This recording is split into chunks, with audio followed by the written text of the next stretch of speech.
Hey everybody, it's Jason Blaha here, and I just got back from the gym. We got a weigh-in update. I'm down another pound. That's up on my Instagram for anyone interested. But today I want to talk to you guys about why size and strength tend to go hand in hand for drug-free lifters. So let me put on my +5 hat of weaponsmithing, work on scaling up my crafting a little bit, and let's talk about this. Because again, people are saying, Jason, you've been saying this a long time, but now it's becoming more of a buzz phrase, progressive overload. Everyone on YouTube is saying it. You know what? I'm glad. I don't care who popularized it. I don't care if I've been saying it for years on here and people have been talking about pumps. The fact of the matter is at least people are getting correct information now. Doesn't matter how I got inspired. Doesn't matter if I had anything to do with it or not. Because at least people are getting the truth now that progressive overload is the key to muscle gains. And when we say progressive overload, there's some confusion on that because that's where the biggest confusion is, because it's like, well, wait, what do you mean more weight on the bar equals more size? Well, that's not true because, I can do this or that and focus on improving my maxes and everything else without gaining much size. Well, what they usually mean by that is, though, ways to cheat, ways to use leverage advantages, bouncing the weight, cutting the range of motion. Yeah, those things will increase weight on the bar, but that's not what we're talking about. When we talk about weight on the bar, that's meant assuming you are using the exact same lifting technique, right? You've changed nothing. And weight on the bar doesn't just have to mean your maxes. Weight on the bar could be your 5 rep sets, your 10 rep sets, your 20 rep sets. I mean, let's be realistic here. Does anyone out there not understand that you increase workload? You increase workload, therefore you increase overload anytime you increase the weight on the bar in any rep range. You know what? If you increase the number of reps you do with the same amount of weight, you've also increased workload. That's progressive overload. That's progressive overload. Now, the reason the weight on the bar matters is because that has to do with direct tension on the muscles. When you think about the work that muscles have to do, there's a certain amount of tension on a muscle in order to move a weight. Now, we can reduce that tension by adjusting technique sometimes, meaning you can change an arm position, an elbow position, even on a curl. There are things you can do to make a curl easier so that a 30-pound dumbbell feels lighter with one method of curl than another, right? So if that's what you're doing to increase the weight, that's not necessarily increasing tension, because that's the whole point. When we talk about adding weight to the bar, it's because you're putting the muscle under more tension. More tension will require the muscles to, number one, recruit more muscle fibers, and number two, cause small micro traumas that aren't always what people think of as the tearing of the muscle, but at least enough extra tension that it disrupts tissue proteins. That your body realizes that your muscles are in danger of being damaged.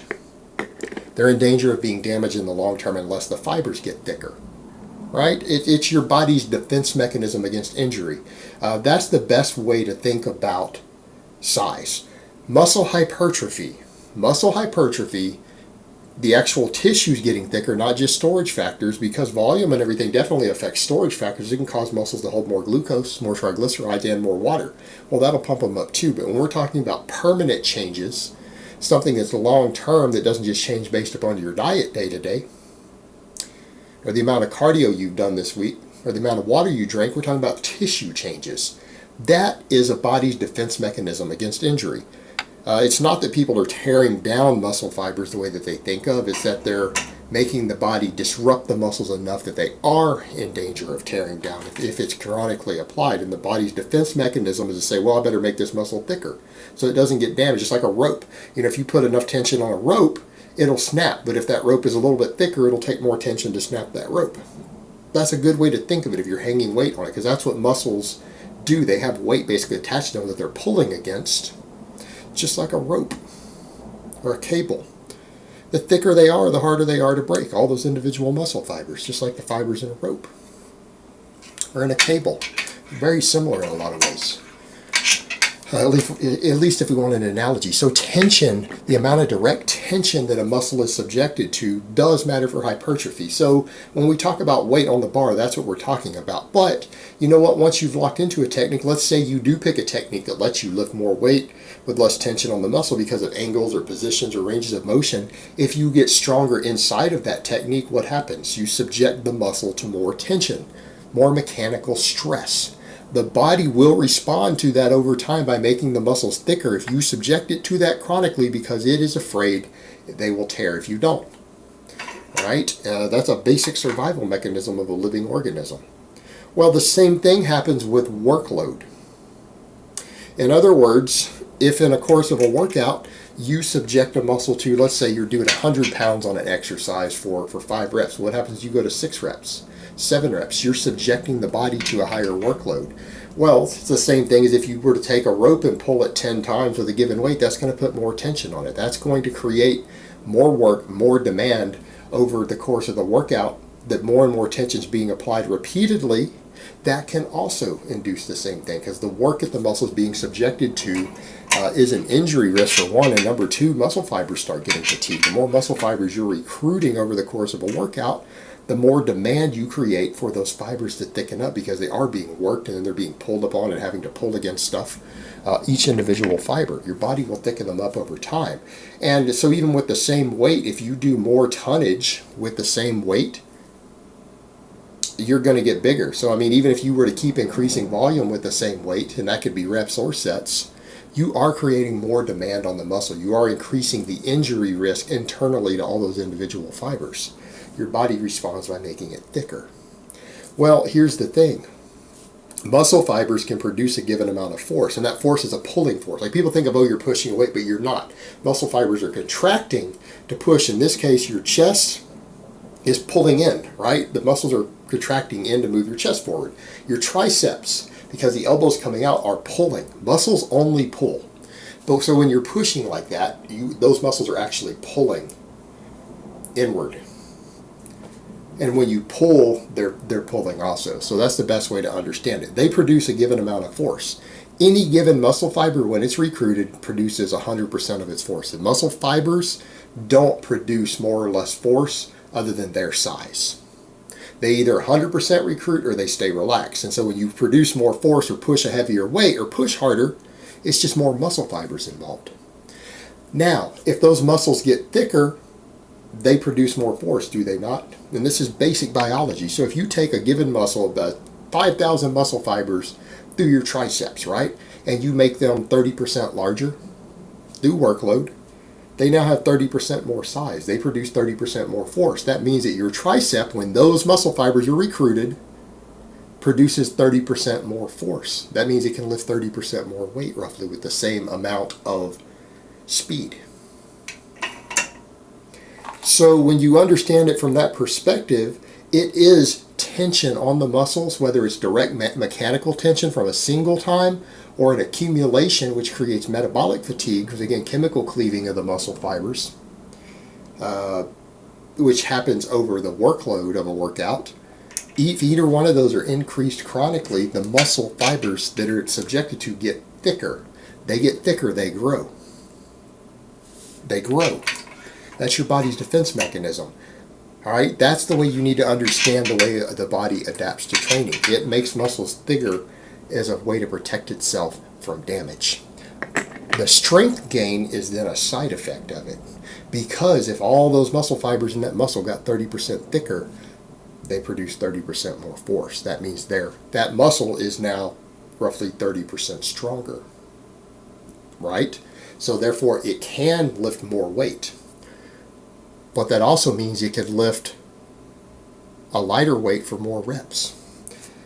Meaning, if you built up a muscle, your tricep, we'll use a tricep example, it's a really simple muscle. If you built your tricep up to a point to where, with 10 rep sets, to where you were using a 50-pound weight of some type, or the exact same type, and doing 10 rep sets to build it up, and you kept adding 10 rep sets, to the point to where your old 10 rep weight starts to feel light, and you can increase that from 50 to 60 pounds. Muscle's gotten stronger. Did your 1 rep max go up? Of course it did. And that's what people need to understand. 1 rep maxes increase 10 rep maxes, and 10 rep maxes increase 1 rep maxes. Why? Because they make the muscles more efficient at lifting, and they make them thicker. So in other words, if you were to take a more complex lift like the bench press, and you've been benching, your max was 150, and you've been doing 10 rep sets with 100, When you get strong enough to where you can do 120 for 10 reps, your max is probably going to go up at least 20 pounds also. So even if you haven't done a 1 rep max, isn't your max going to go up? So you have gotten stronger. Size and strength aren't completely separable. You can skew training towards one or the other a little bit, meaning you can imbalance them to the sense that you could focus so much on 1 rep training that your 1 rep max goes up outside of proportion to your size a little bit, or you could train exclusively 10 to 15 rep sets and gain a little more size, and maybe your max might not go up as much as if you had done a bunch of 1 to 3 rep sets. But your max will still go up significantly if you got quite a bit bigger doing 10 to 15 reps, right? If your 10 rep max goes up on your bench press, your 1 and 2 rep max will go up too, because the muscles have gotten bigger. And conversely, the same thing. If your 1 rep max goes up by doing really heavy weights and you go try a 10 rep set, even if you haven't done 10 reps in a while, you're probably going to be stronger. Your old 10 rep max, that 100 pounds you might have been lifting for 10 before, you might find you could crank out 12 or 13 reps now with the same weight. So it's no longer your 10 rep max. So people need to understand these things go hand in hand. And when people talk about, well, there are things you isolate a muscle more and that's not strength. Strength isn't involved. Sure, it's involved. Sure, it's involved. Just because you've made things tougher to where one muscle has to do more work than other muscles because you've taken other muscles out, that muscle is still getting stronger. That muscle will still grow as you add weight to the dumbbell or the cable or the barbell, even for that isolation movement. As you get better at doing it, and once you use that stricter form, you're going to have to increase tension to make it grow over time.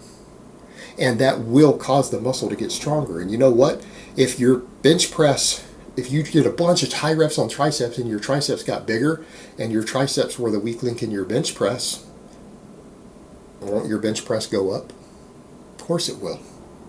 Because you made the weak link muscle bigger. If the weak link is now bigger, it's capable of producing more force. You can't fully separate these two things, and that's an important point that people need to understand.